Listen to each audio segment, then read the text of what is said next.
Good morning, students. Now we have completed the chapter 1 discussion. Now we have come to the evaluation part. First, multiple choice question. First one, in which type of parthenogenesis are only males produced? Already we have discussed. It is called arenotoky in honeybees. Number 2, animals giving birth to young ones, they are called viviparous animals. Mode of reproduction in bacteria by conjugation.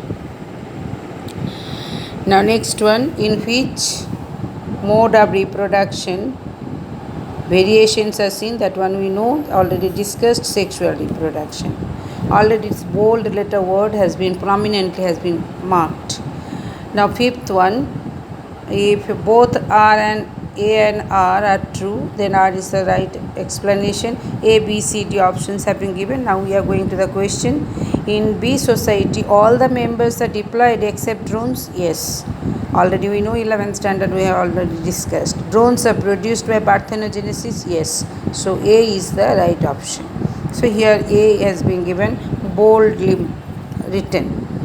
Now offsprings produced by asexual reproduction are genetically identical to the parents? Yes, that is also correct. And asexual reproduction involves only mitosis and no meiosis, that is also correct. So A is the right option, boldly has been marked. Third question, viviparous animals give better protection to their offsprings? Yes.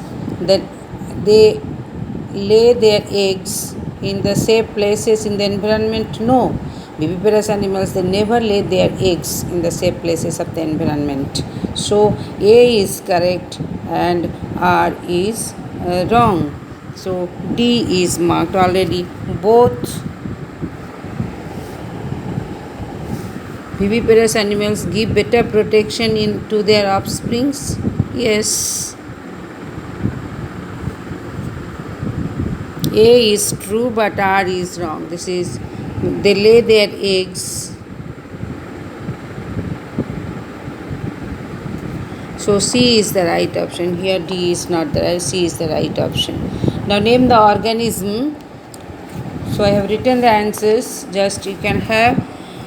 I am showing that one. Question is, name an organism where cell division itself is a mode of reproduction. In amoeba we can see the cell division takes place. Cell itself is when the cell divides, it is a type of reproduction. The type is called binary fission.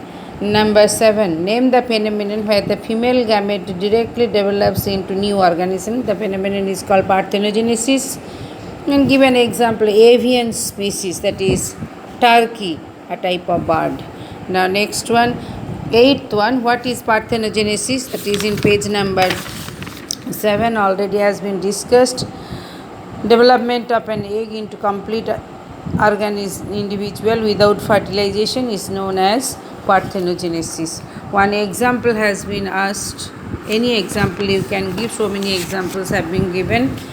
Afterwards I am going to discuss also what are the examples. Here you can write honeybee also can be written, solenobia can be written, aphis can be written. Here gallfly has been given example, liver fluke also has been given example. So you can give so many any one example with parthenogenesis. 8th, now next question, 9th one, which type of reproduction is effective, asexual or sexual? I have written the answers. The sexual reproduction, because it is sexual reproduction because it introduces variations in the organism, which is essential for adaptation and evolution of their own kind. So two important words, essential for adaptation and evolution of their own species, and it brings variation. That one already so many times we have discussed also. Now 10th one, the unicellular organisms which reproduce by binary fission are considered immortal. Justified, because they can survive under unfavorable conditions such as high or low temperature, scarcity of food. These two examples to be written. Now next one, 11th one, why is the offspring formed by asexual reproduction referred as clones?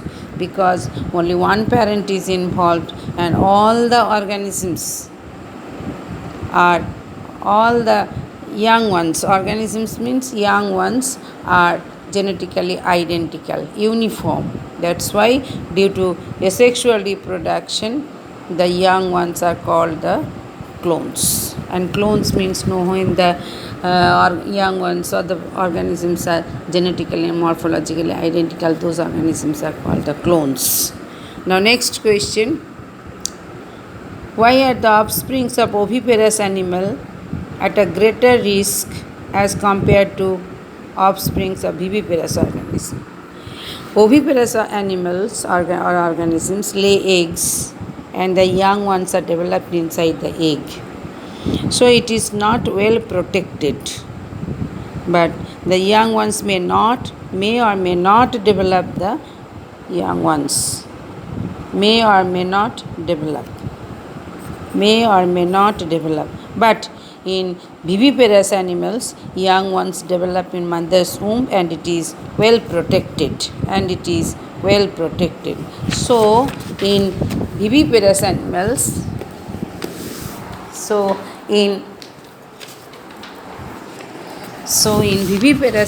the offsprings are having the greater chance of survival than the oviparous animals. Now, 13th question number, and give the reason. Question number. Some organisms like honeybees are called parthenogenetic animals. Yes, because unfertilized egg develops into drones or males. So, males are the parthenogenetic organisms. Now, next question is male honeybee has 16 chromosomes, whereas its females have 32 chromosomes. A male honeybee has 16 chromosomes, which is the number of haploid set of chromosome, and its females have 32 chromosomes because they are formed by fertilization, which have diploid set of chromosomes. So the females are produced by fertilization to a number of chromosomes. Males are haploid, unfertilized egg develops into drones. So that's why they are having the haploid set of chromosomes 62. Now next question is differentiate between binary fission in amoeba and multiple fission in Plasmodium. I have written that one. First one, only 2 young ones are developing in binary fission. So many young ones develop. Second one, under favorable condition it happens under unfavorable condition. Next one, its division is always simple irregular binary fission, but no such term is used for this. Fourth point, no such stages are there in their life cycle. In case of Plasmodium, it occurs in 2 stages in their life cycle. So these are the 4 differences for this part. Now next one, budding in yeast. Next question, difference between budding in yeast and budding in hydra. Budding in yeast, single bud develops at a time by mitosis. A chain of buds may develop here. It is an example of unicellular fungi. Next one, budding in hydra, young one develops by repeated mitosis, not single time repeated mitosis it develops. It is an example of multicellular animal. Next, third question, regeneration in lizard and regeneration in planaria. Regeneration in lizard is an example of restorative type, which is also called epimorphosis type of regeneration. But in planaria, the regeneration type is called morphallaxis type. This is the important morphallaxis, epimorphosis. Now 15th question in the book itself, which is there. How is juvenile phase different from reproductive phase? Come to the page number 7.